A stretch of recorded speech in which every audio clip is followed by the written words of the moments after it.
Cricket Diaries by Crick Heroes. Thank you for joining us today. आज हमारे बीच एक ऐसी पर्सनालिटी है जो अपने इशारों से खिलाड़ियों को खिलाते हैं. Let's welcome Datesh Shah, who has umpired multiple matches in Ahmedabad.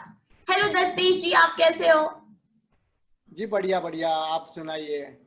मैं बहुत अच्छी हूँ, बहुत बढ़िया हूँ, सब कुछ ठीक है. और आपका अभी मैचेस स्टार्ट हो चुका है क्या लॉकडाउन के बाद? नहीं हुआ जी, नहीं हुआ जी. अभी तक नहीं हुआ. ओके. और अभी तक हम लोग, पहले तो आप मुझे बताओ कि आपके करियर में आपने कितने सारे मैचेस अंपायरिंग कर चुके हो? करीबन 350 के ऊपर होगा. 350 के ऊपर. ओके. और ये कहाँ से आपका ये जर्नी आपका कब से स्टार्ट हुआ क्रिकेट में? ये जर्नी मेरा जर्नी स्टार्ट हुआ था 85 में, जब मैं कॉलेज था. उसके बाद मैंने अपना ये अंपायरिंग का वर्कआउट चालू किया था, जो 1990 तक मैंने किया. तब हम लोग यहाँ पर अहमदाबाद में फॉर्च्यून कप खेला जाता था, तो उन फॉर्च्यून कप में हम लोग अंपायरिंग करते थे, जहाँ 300 टीम आती थी. तो हम सारे टीम की अंपायरिंग हम ही करते थे. My partner is Ashwin Rawal. Okay. और अभी कभी आप क्रिकेट खेल भी चुके हो? हाँ, मैं इंटर कॉलेज खेल चुका हूँ. ओके. तो ये इंटरेस्ट ऑफ अंपायरिंग कैसे स्टार्ट हुआ? Like not any other thing, but umpiring क्यों करना? हाँ, फिर क्या हुआ, मेरा बेटा क्रिकेट एकेडमी में ज्वाइन हुआ. तो उसके बाद हमारे यहाँ गुजरात क्रिकेट एसोसिएशन में 2004 में एक एग्जाम आया. ये जो हमारा जीसीए का एग्जाम होता है, जो अंपायरिंग अगर आप करना चाहते हो तो उसके लिए अमित साहिबा जो हमारे इंटरनेशनल अंपायर है, उन्होंने ये वहाँ रखा.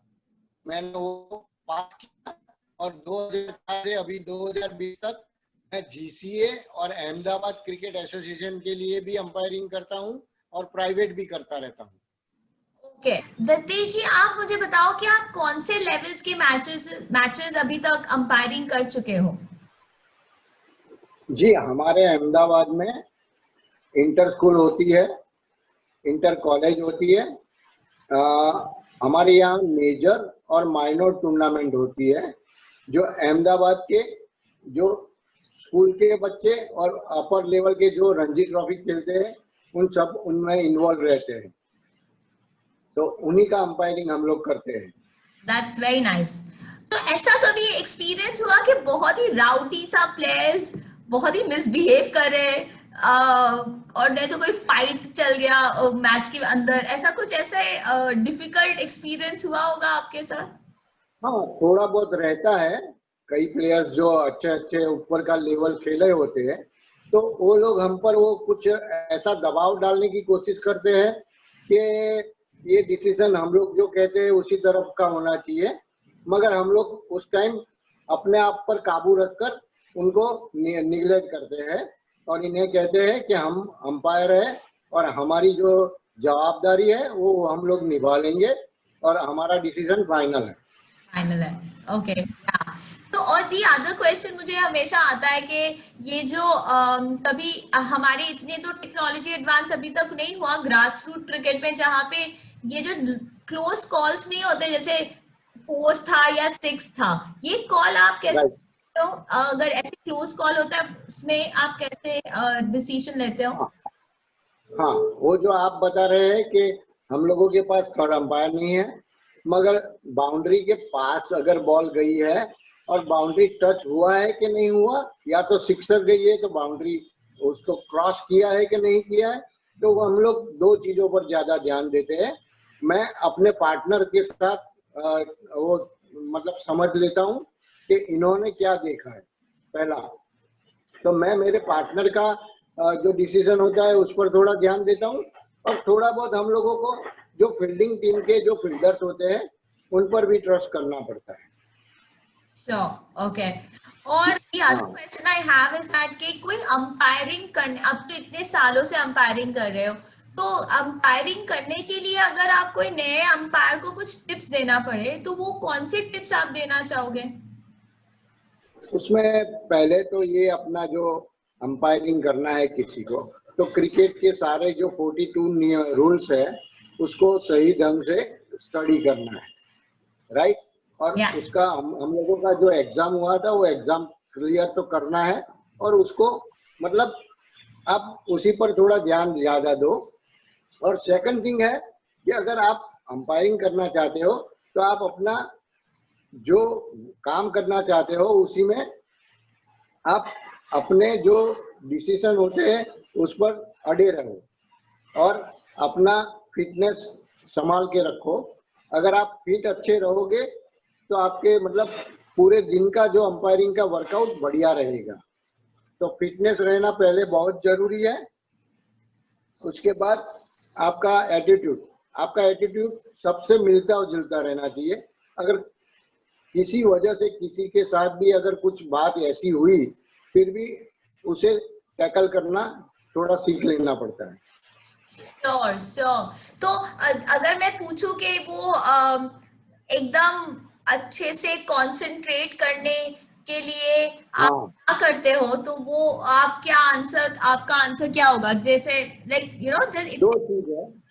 हाँ, क्रिकेट के आई मीन उस पूरा मैच तक अपने फुल कंसंट्रेट करने के लिए क्या करना पड़ता है?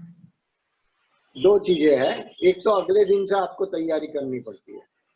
जो नेक्स्ट डे आपको अंपायरिंग में जाना है उससे पहले शाम का खाने में इस तरह से खाना खाना है कि सुबह में आपको कोई डिफिकल्टी ना हो। सेकंड थिंग, आपको दिन भर एक्सरसाइज सुबह में थोड़ा कर लेना है। और आईज जो आपकी आंखें हैं उसकी थोड़ी एक्सरसाइज करनी पड़ती है, क्योंकि हम लोग जो सामने खड़े रहते हैं तो हमारा सर नहीं हिलना चाहिए, हमारी आईज मूव होती है।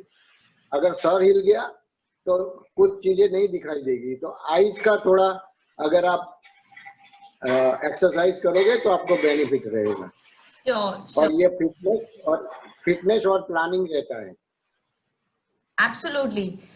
एंड और इतने सालों के इतने सारे मैचेस आपने अंपायरिंग करने के बाद आपका सबसे मेमोरेबल एक्सपीरियंस कौन सा रहा? हमेशा याद रहता है वो वैसा यादगार वाला एक्सपीरियंस। इसमें तो ऐसा है कि हर मैच में हमको वैसे तो मजा ही आता है, क्योंकि अगर डिसिप्लिन से सारी टीमें खेलती है और एक दोनों टीम एक दूसरे की हार जीत एक्सेप्ट कर लेते हैं, उसी में मजा ही रहता है। हाँ जी, मुझे याद आ रहा है कि हमारे जो international umpire Gujarat cricket association के मिस्टर अमित साहिबा जो हमारे सर हैं, उन्होंने एक हमारी यहाँ इंटरनेशनल मैच हुआ था 2016 में।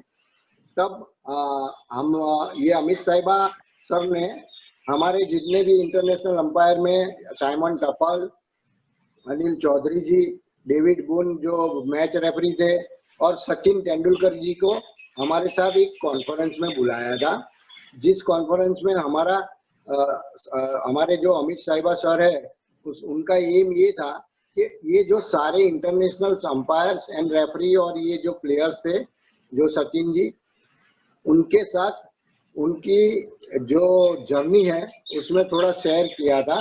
तो उससे हम लोगों को जो हमें आगे जाके अंपायरिंग में क्या क्या चीजें केयर करनी है और क्या क्या चीजें पर कंसंट्रेट करना है, वो हमें बहुत यादगार रहा था। That's wonderful. That's so nice. Okay. और ये इस आईपीएल में आप कौन से प्लेयर को सपोर्ट करने वाले हो? प्लेयर्स में मैं सबसे ज्यादा संजू सैमसन। वो एक ऐसा प्लेयर है, वो समझो कि 1-2 साल में वो इंडिया की टीम में अच्छा खासा काम में आने वाला, और रियल में गुड प्लेयर ही है। And which team are you supporting? Chennai super king. Chennai super Kings. Okay great. Thank you so much आप हमारे साथ बात करने के लिए। बहुत बहुत अच्छा लगा आपसे बात करके, इतने सारे इयर्स के एक्सपीरियंस के बारे में बताने के लिए। Thank you so much. आपके जितने भी टिप्स बताया आई एम श्योर वो बहुत सारे लोगों को बहुत हेल्पफुल होगा। सो बहुत बहुत थैंक यू। एंड बहुत सारा good wishes for the future and thank You you. got, sorry. you also welcome at any time. I am ready for your cooperation. Thank you so much and thank you everyone. कल फिर से मिलेंगे इसी जगह पे और एक story के साथ from the grass root cricket. Till then take care. Bye bye.